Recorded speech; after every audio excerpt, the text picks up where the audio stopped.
인조가 전쟁과 가족의 죽음이라는 큰 시련을 겪을 때도 함께했고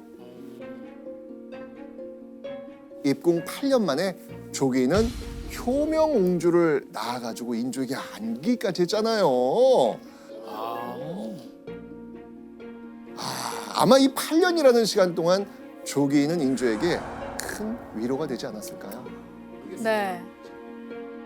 그 후 인조는요, 조기인에게 종사품 수건첩지를 내립니다. 자, 이제 조기인을 정식 후궁으로 올린 겁니다. 오, 큰 선물 줬네. 엄청난 큰 선물 아니겠습니까? 자, 이제 품계까지 받고 정식 후궁이 된 조기인. 자신의 입지가 넓어지는 첫 단계라고 생각하지 않았을까요? 그런데 당시 궁 내명부에는요, 중전도 대비도 없었거든요. 기억나십니까? 중전 왜 없죠? 그 죽었잖아요. 중전 죽었잖아요. 네. 그죠? 네. 자, 이런 상황에서 사망한 인열왕후 외에는 유일하게 인조의 자식을 낳은 여인이었습니다. 조기는 왕의 총애를 독차지하는 유일한 내명부 여인이었던 것이죠. 그러니 조기는 그 입지를 계속 키우면서 지키고 싶지 않았을까요? 당연하겠죠. 자, 그런데 조기인 자신은 첩이 자식이라 출신도 별 볼 일 없잖아요. 네. 그런 조기인이 유일하게 믿을 구석 누구겠습니까? 인조. 인조밖에 없잖아요. 그죠? 어떻게 해서든 인조의 사랑을 받고 마음을 잡고 있어야 궁에서 권력을 누리면서 살아남을 수 있다고 생각했겠죠. 자, 그런데요. 그런 조기인에게 어느 날 청천벽력 같은 이야기가 들려옵니다. 뭘까요? 천천별력. 잘 나가고 있는데 지금. 자, 어떤 내용인지 한번 보시죠. 오늘부터 금오나도로 경외에 통제한 것이 어떻겠습니까? 하니 아랜대로 하라고 전교하였다. 이것도 예전에 했었는데 우리. 이제 결혼 금지하도록 통지하는 건 어떻겠습니까? 맞습니다. 자, 금은령 왕실 사람들의 배우자를 찾기 위해서 일시적으로 전국 결혼 정년기 남녀의 결혼을 금하는 제도입니다. 자, 그럼 이때는 누구의 결혼을 위한 금은령이었을까요? 그 말인 즉슨 즉슨 새로운 여자를 드리겠다. 아, 맞네. 맞습니다. 인조의 중전 인열왕후가 사망한 후 새로운 중전을 뽑지 않았는데 이제 그 빈자리를 채우기로 했던 것이죠.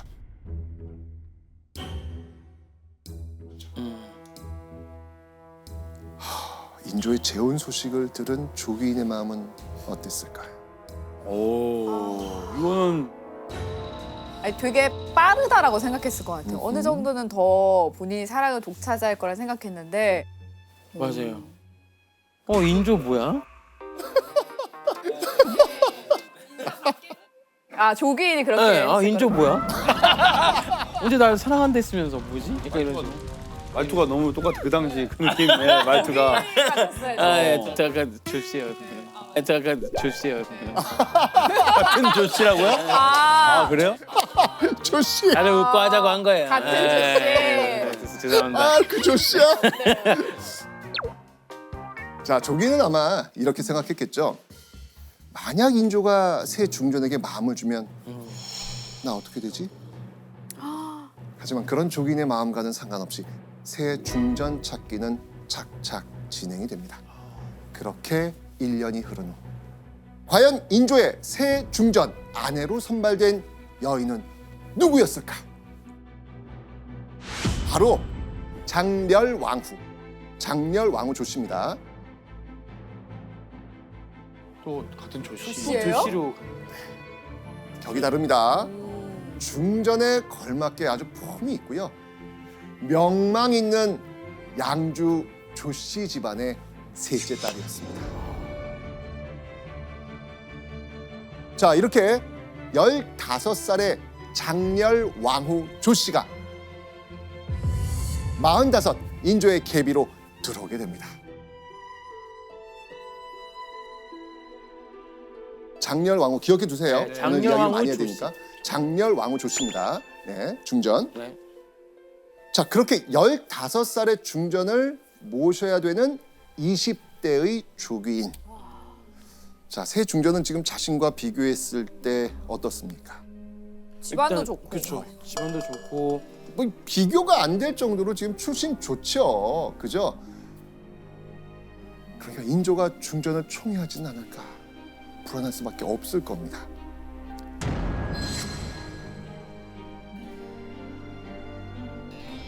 자, 그렇게 첫 번째 중전을 잃고 3년 만에 새 중전을 맞이한 인조. 이런 상황 속에서 궁궐에 임신 소식이 들려옵니다. 아, 중전이 임신을?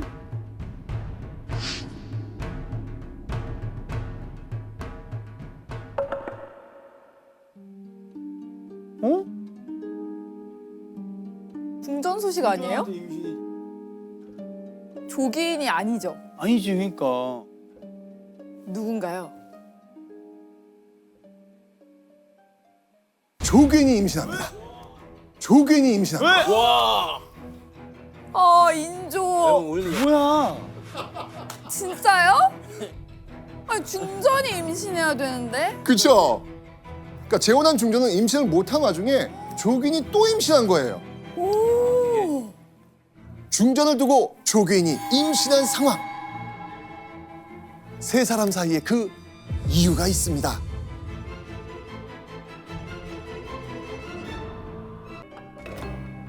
자, 그런데요. 조균이 임신 7개월 즈음에 접어든 1639년 7월 그녀에게 아주 큰 걱정이 생깁니다.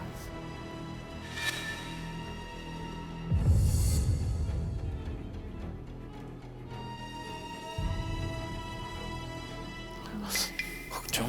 무슨 일이었을까요? 일단 조귀인의 지금 이 자리를 유지시켜주고 있는 사람은 누굽니까? 인조. 네. 인조. 그럼 그에게 큰 걱정은 뭘까요? 인조가 인조의 아파요. 건강. 그렇죠. 맞습니다. 갑자기 인조의 건강에 큰 이상이 생긴 겁니다. 인조의 몸에서 나타나는 증세들이 심상치 않은 거예요. 아. 인조는요, 벼랑간 추위를 타거나 열이 나는가 하면 인조의 몸에서 푸르스름한 땀까지 솟아납니다.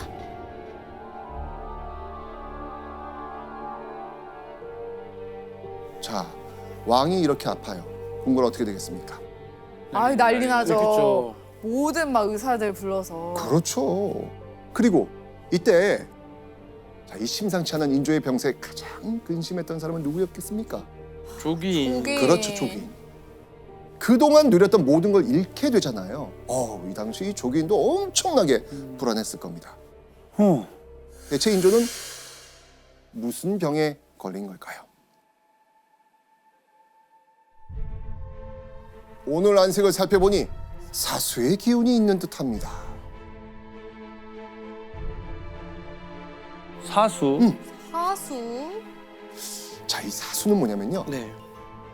귀신의 사악한 기운이 들어서 생기는 병.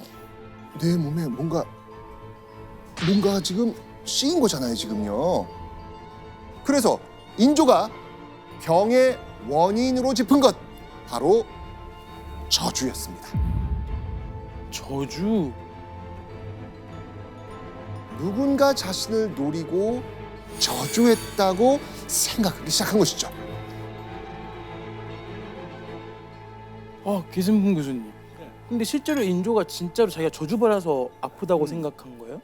충분히 생각할 수 있죠. 당시 사람들은 저주가 실제로 효력이 있다고 믿었거든요. 왕도 예외가 아니었고요. 특히 인조 입장에서 보면 즉위하자마자 뭐 반란도 맞고 전쟁도 맞이하고 굉장히 스트레스가 많고 불안감이 있는 상태인데 그래서 거의 인조는 당시 피해 의식이 컸다고 볼 수가 있어요. 게다가요, 사수의 기운이 있는 듯합니다 라는 이 의관의 이야기를 딱 들었을 때 빡! 인조의 머리를 스쳐 지나가는 사건이 있었습니다. 7년 전. 아, 뭔가 트라우마가 있구나. 그렇죠. 인조는요, 저주 때문에 한 차례 홍역을 치른 적이 있습니다. 자, 당시 인조에게 대체 무슨 일이 있었을까요? 때는 7년 전 1632년으로 거슬러 올라갑니다. 이때 갑자기 인조에게 원인 모를 병증이 지금처럼 나타났습니다. 속에서는 열이 나는데 정작 온몸은 얼음처럼 차가운 증세가 반복이 됩니다. 심지어는 이 오른팔이 갑자기 마비되기도 합니다. 자, 그때 내의원에서는요, 정확한 병명을 찾지 못했고요, 사악한 기운 때문에 병이 생긴 것 같습니다 라는 진단을 또 내립니다. 당시 인조의 반응은 어땠을까요? 사실 처음에는 안 믿었나? 이거 말도 안 된다고 무시를 합니다. 그런데 몸이 이렇게 계속 아픈 상황에서 인조는 다시 또 충격적인 말을 듣습니다. 무슨 말인지 한번 보시죠. 궁인, 옥지 등 3-4명이 밤중마다 문을 닫고 몰래 훈이지고 으슥한 곳으로 가 제사를 지내며 기도하였다고 자전의 초상에 이 일로써 말한 사람이 있었다. 자, 여기서 자전이 누구냐면 바로 인목대비입니다.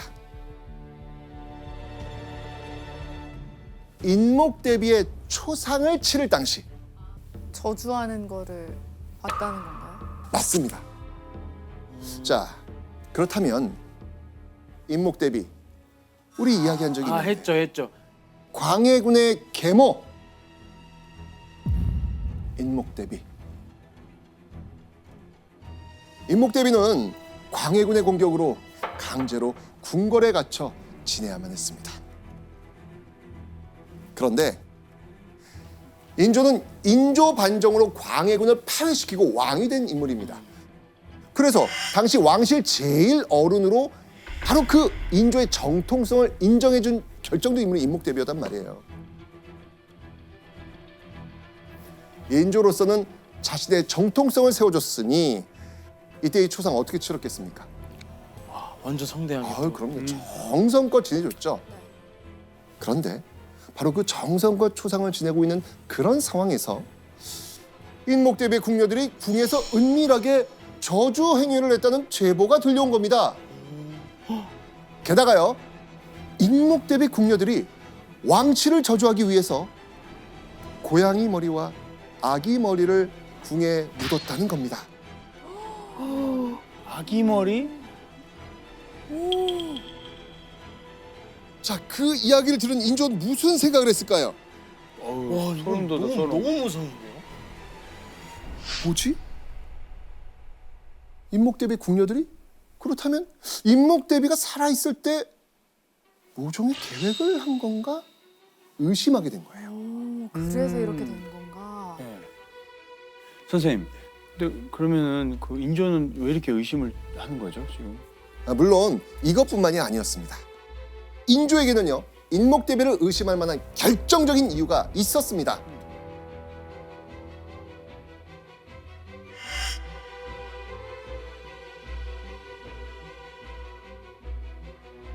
인목대비가 숨을 거둔 직후 그 방에서 아주 묘한 게 발견됩니다. 인목대비가 직접 쓴 글이 빼곡히 적힌 비단 3폭이었습니다. 그걸 본 인조는요, 크게 기겁하면서 분노를 합니다. 바로 임금을 패한다 라는 내용의 글, 바로 영모였습니다. 자, 그리고 인조는요, 비단에 적힌 그 글을 본 이후 큰 불안에 휩싸입니다. 그런 불안감을 안고 있던 중에 저주 사건까지 터진 거예요. 자, 그리고요, 인조는 이 저주와 영모 사건의 주동자로 한 명을 지목합니다. 너다. 누구였을까요? 아까 나온 궁인 아니었어요? 그걸 누군가 조종했을 거 아니에요. 누가? 인조가 의심한 이 사람은요, 인목대비와 가장 가까운 사람이었습니다. 바로 인목대비의 딸 정명공주였습니다.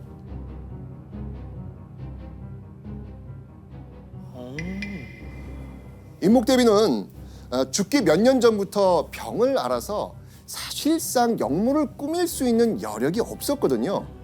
그래서 인조는 이 일을 주도한 사람은 인목대비의 뜻을 가장 잘하는 딸 정명공주다, 이렇게 지목한 겁니다. 저주 사건은 제대로 처리되지 못했고 흐지부지 종결되고 만 것이죠. 자, 그렇게 저주의 공포에 떨었던 그 후로부터 7년이 흐르고 또다시 이유 모를 병이 생긴 거예요, 인조가. 아, 그러다 보면은 그 과거를 되돌아보게 되는 거죠. 그렇죠. 저주. 또다시 저주가 시작됐다는 그 공포에 인조는 휩싸이게 됩니다. 바로 이런 인조의 마음을 누구보다 잘 아는 사람, 누구겠습니까? 조기. 그렇죠. 네. 조기인. 늘 인조 가까이에 있었던 그녀는 인조의 불안을 잘 알고 있었던 것이죠. 그래서 조기인은요, 자, 이렇게 저주, 여기에 대한 심리적 압박감, 이것 때문에 생긴 인조의 병을 치료하기 위해서 발빠르게 움직입니다. 여기서 문제! 조기인이 인조의 병을 치료하기 위해 동원한 방법은 무엇일까요? 동원한 방법. 동원한 방법. 정답. 그 효명공주를 한 번 더 보여줘요. 잊지 말아요. 우리의 딸이에요. 아, 이게 아니었을까? 그건 아니죠. 조나단, 오답! 근데 아니 그런 느낌은 맞죠. 이제 처음에 저희가 봤던 그 영상처럼 미신적인 걸로 미신의 병이 생기면 원래 미신의 그거가 있어야 되거든요. 그러니까 그 중에 어떤 방법 중 하나죠. 그래서 아니요, 동현 씨. 그거는 혼자 고민하시고요. 답을 말씀하세요. 아니 잠깐만, 나 이거 너무 맞추고 싶네. 지금 많이 비슷해졌는데, 정답. 네, 정답. 정답. 정답. 정답. 정답. 무당을 불러서 구술한다. 정답. 아니 너무 쉽죠 이거는. 저는 좀 디테일하게 하는 줄 알았죠.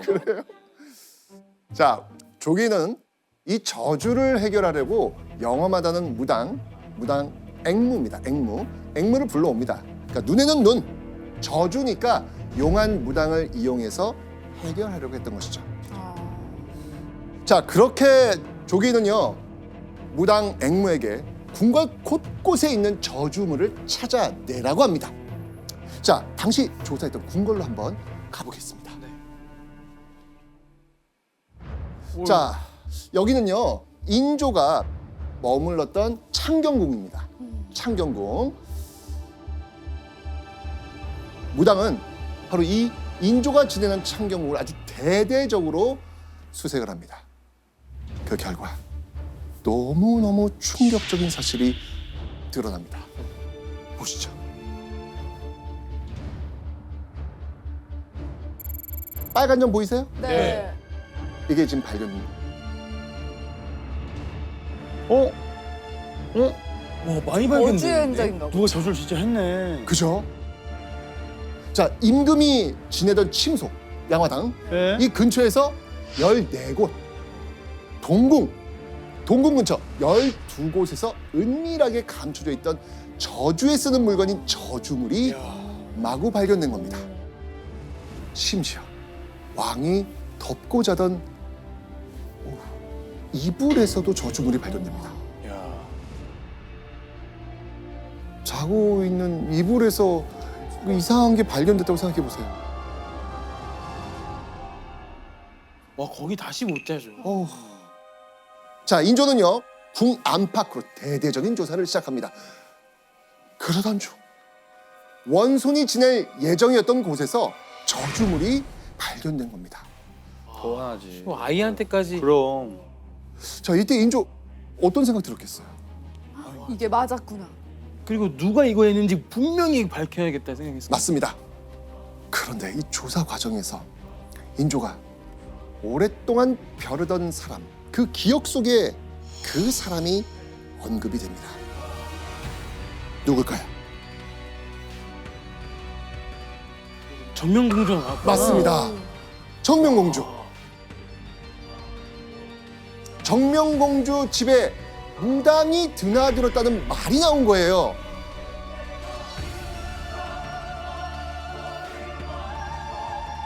자, 이 정명공주 측은요, 저주와 상관없는 일이라고 부인은 합니다. 과연 인조가 그 말 믿었을까요? 절대 안 믿죠. 절대 안 믿죠. 그렇죠.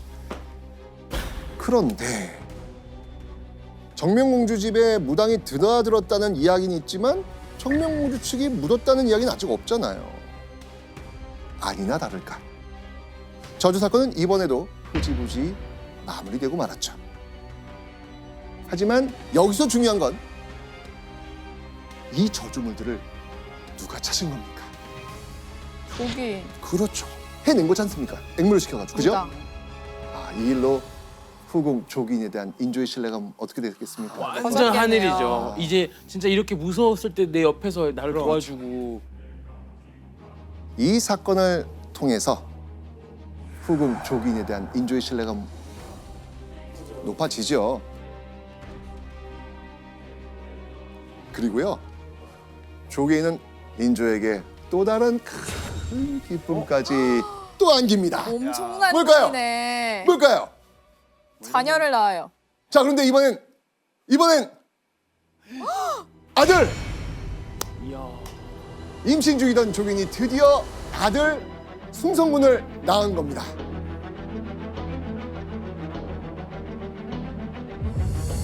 자, 어여쁜 호명공주에 이어서 아들까지 떡하니 안겨주니, 자, 아들을 낳은 조기인은요 1640년 8월 인조에게 다시 큰 선물을 받습니다. 뭐였겠습니까? 당선. 품계 업그레이드. 네. 자, 이제 정삼품 소용으로 올라갑니다. 자, 국력 초신 들어왔는데 지금 자박자박 지금 올라가고 있습니다. 올라가네요. 지금 그죠? 인조의 애정 무한대였습니다. 인조는 더더욱 조기인을 가까이 합니다.